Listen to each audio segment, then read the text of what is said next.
নমস্কাৰ বন্ধু বান্ধৱীসকল, মোৰ অন্য এটা ভিডিঅ'লৈ আপোনালোকক স্বাগতম জনাইছোঁ। আজি আপোনালোকৰ লগত দেখাব ওলাইছোঁ টেঙাৰ জোল, মাছ আৰু টেঙাৰ জোল। আৰু লগতে মোৰ ভিডিঅ'টি চাই ভাল পালে লাইক, ছাবস্ক্ৰাইব আৰু শ্বেয়াৰ কৰি দিব। বহুতে বিভিন্ন ধৰণে বনায়, ময়ো এনেকৈ বনাই আপোনালোকৰ লগত শ্বেয়াৰ কৰিলোঁ। চাবচোন দেই ভিডিঅ'টি শেষলৈকে, আৰু ভাল পালে নিশ্চয় জনাব।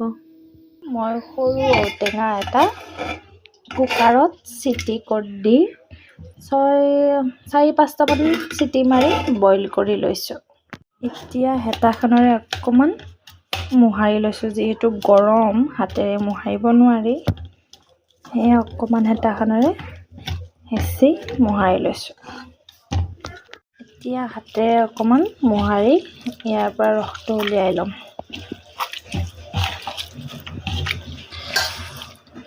গৰম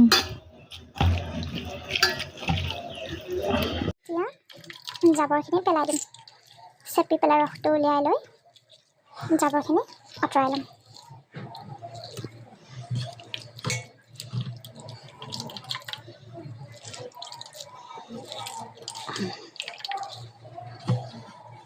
খিনি বইল কৰা পানী আছিলে, বইল কৰা পানীখিনি ইয়াতে যোগ কৰি দিলোঁ।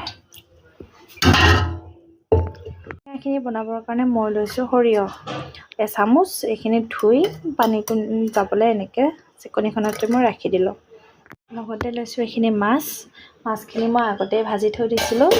এই মাছ দি বনাম, সেই মাছখিনি লৈ লৈছোঁ। গেছটো জ্বলাই ল'লোঁ। এতিয়া কেৰাহীটো গৰম হ'বলৈ দিম। এইজনী আহি বহিয়েই ল'লে মোৰ ওচৰতে। এতিয়া ইয়াতে অকণমান তেল দি লৈছোঁ, সৰিয়হৰ তেল অলপ দি লৈছোঁ। তেলখিনি যিহেতু গৰম হ'ল, এতিয়া সৰিয়হখিনি দি দিছোঁ আৰু লগে লগে ঢাকনি মাৰি দিলোঁ। ফুটা হৈ গ'ল। এতিয়া অকণ হালধি দিলোঁ, দি এতিয়া চেপি থোৱা ঔটেঙাৰ ৰসখিনি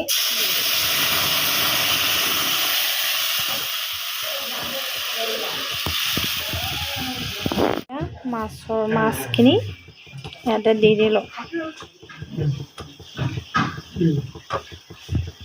এনেকৈ এতিয়া অলপ সময় ভালদৰে উতলিব দিম। বহুতে বিভিন্ন ধৰণে বনায়, কিন্তু ময়ো এনেকৈ বনাওঁ। কোনে কোনে এনেকৈ বনাই জনাবচোন দেই, আৰু এনেকৈ খাই কোনে কোনে ভাল পায় জনাবচোন। 10 মিনিটমান হৈ গ'ল।